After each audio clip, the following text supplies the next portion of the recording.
Est-ce que nous nous dirigeons vers la fin des drones à Disneyland Paris?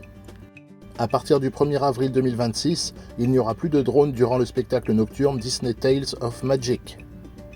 Du 4 mai prochain à fin septembre 2026, les effets de fontaine seront arrêtés pour réhabilitation et remplacés par davantage d'effets pyrotechniques. Reste avec moi si tu veux connaître mon avis. Pour me soutenir, n'hésite pas à liker, commenter, partage et bien sûr abonne-toi. Chacun a son avis concernant l'arrêt des drones sur Disney Tales of Magic.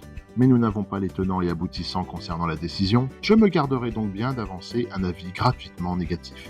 J'ai vu récemment de nombreuses vidéos parlant de ça, et je trouve très pertinent l'avis d'Hello Maureen concernant le sujet. Ça fait écho et cela rejoint ce que j'ai pu constater personnellement le soir de l'avant-première, où j'étais présent. Les deux shows n'étaient certes pas diffusés en même temps, mais depuis Disney Adventure Bay, nous voyons effectivement très clairement les drones de Disney Tales of Magic. J'ai une grande passion pour tout ce qui est spectacle. Spectacle vivant, spectacle nocturne, animation, spectacles musicaux, feux d'artifice, drones et autres. Lorsque l'innovation, la créativité et la technologie arrivent à être réunies, l'humain est capable de choses merveilleuses. Revenons sur Disney Tales of Magic, qui est un spectacle que j'aime beaucoup, qui est varié grâce à de nombreux éléments mis en place comme la pyrotechnie, les drones, le mapping, les fontaines, la musique, les lasers. C'est un spectacle formidable d'une vingtaine de minutes où les drones ont selon moi une place extrêmement importante en ce qui concerne la thématisation. Rien de tel que l'image pour mettre une musique ou une situation en évidence. Les drones apportent un côté très lumineux, mobile, un visuel fort qui est peu limité dans l'espace. On peut les placer où l'on veut, si je puis dire. Disney est très fort lorsqu'il s'agit de spectacles. Revenir sur les spectacles qui nous ont marqués à Disneyland Paris pourrait être le sujet d'une future vidéo.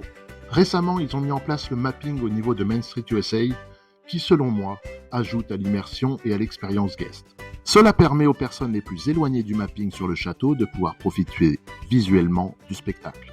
Les drones participent au même titre, selon moi, à l'immersion du spectateur. Le mapping sur le château n'étant pas bien visible lorsqu'on est éloigné, les drones permettent de vivre malgré tout pleinement l'expérience.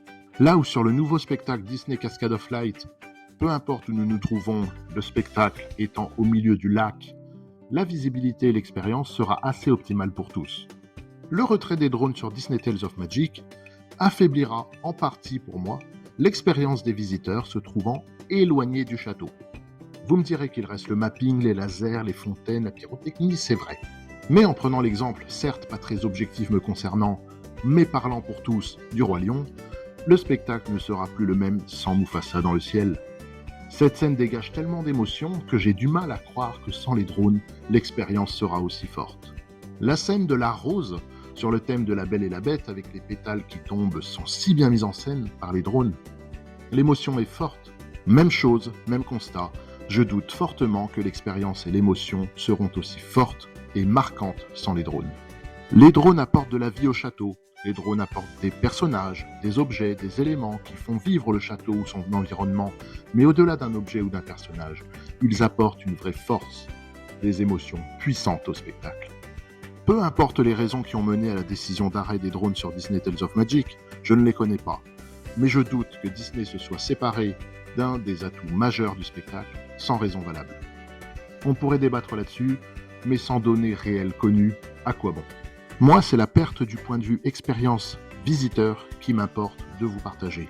Cela enlèvera indéniablement une partie de l'émotion lors du spectacle, mais c'est visiblement indispensable. Indépendamment de début mai prochain à fin septembre 2026, le pont du château entre en réhabilitation.